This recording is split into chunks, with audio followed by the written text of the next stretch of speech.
Nous avons beaucoup charrié l'abonné au Monde cette semaine en lui disant « Mais qu'est-ce que tu attends pour nous dénoncer tous? C'est la nouvelle mode, c'est ce qu'on appelle sur Internet un signalement. » Récemment, un professeur de lycée a reçu un papier disciplinaire de son académie parce qu'il avait critiqué une humoriste bien en cours qui officie sur France Inter, paraît-il. On ne compte plus les rappels à l'ordre qui témoignent en ce moment qu'il existe désormais donc un ordre à observer auquel se conformer dans le domaine de la pensée.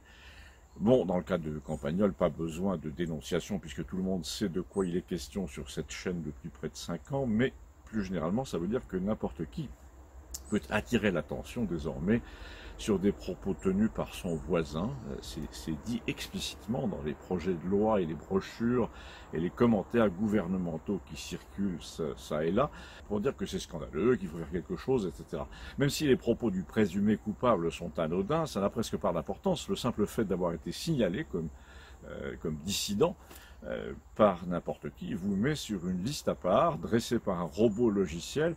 Et il suffit ensuite que les signaleurs s'organisent pour déposer des plaintes en rafale à votre sujet parce que vous avez douté, par exemple, publiquement de la parole officielle, de la parole publique, et ça peut préluder à des interdictions de toutes sortes, comme pour le pass sanitaire, par exemple. Donc c'est dans cet esprit que le gouvernement, visiblement affolé par le bouillonnement de la vérité autour de lui, s'apprête à lancer ces jours-ci une opération de ratissage de l'opinion afin d'isoler les dissidents, ce qui, en soi, a dit Gustave, n'est pas vraiment une nouveauté. Les gouvernements se sont toujours inquiétés de ce que faisait et disait l'opposition, mais la nouveauté, c'est que cette annonce soit simultanée et identique dans plusieurs pays. En ce moment, on en revient toujours à cette certitude que non seulement on nous ment, mais qu'on nous ment en même temps, à l'aide du même vocabulaire, du même logiciel, de la même feuille de route d'un continent à l'autre, de façon concertée, planifiée. On se téléphone dans notre dos pour se mettre d'accord sur ce qu'on va dire à ces demeurés que nous sommes.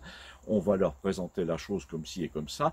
On va leur imposer telle mesure de telle et telle manière pour qu'ils gobent tout sans problème.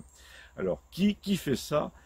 Eh bien, on a déjà une petite idée quand même, puisqu'on a pu intercepter des conversations qui datent de 2 ans environ entre le président du comité scientifique français de sinistre mémoire, vous savez, le médecin qui avait des cantines sous les yeux, et le docteur Fauci, le monsieur santé publique américain, qui fait torturer des chiens dans les labos en Tunisie pour modifier des virus en douce. Dans cette conversation interceptée, le Français disait à son homologue, pour l'instant je peux encore les tenir, mais il faut agir vite.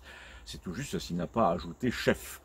Pour savoir quels sont ces conjurés, pour comprendre pourquoi ce mécanisme qui a déjà servi sur le plan sanitaire est en passe d'être réactivé dans un contexte guerrier, énergétique, climatique, que sais-je, eh bien je vous suggère, comme d'habitude, de rejoindre la chronique de Campagnol sur une plateforme différente. À toutefois, que dis-je, comme d'habitude, pas tout à fait comme d'habitude, puisque les 2 premiers liens ci-dessous sont accessibles directement, mais le 3e ne l'est plus qu'au prix d'une manipulation préalable.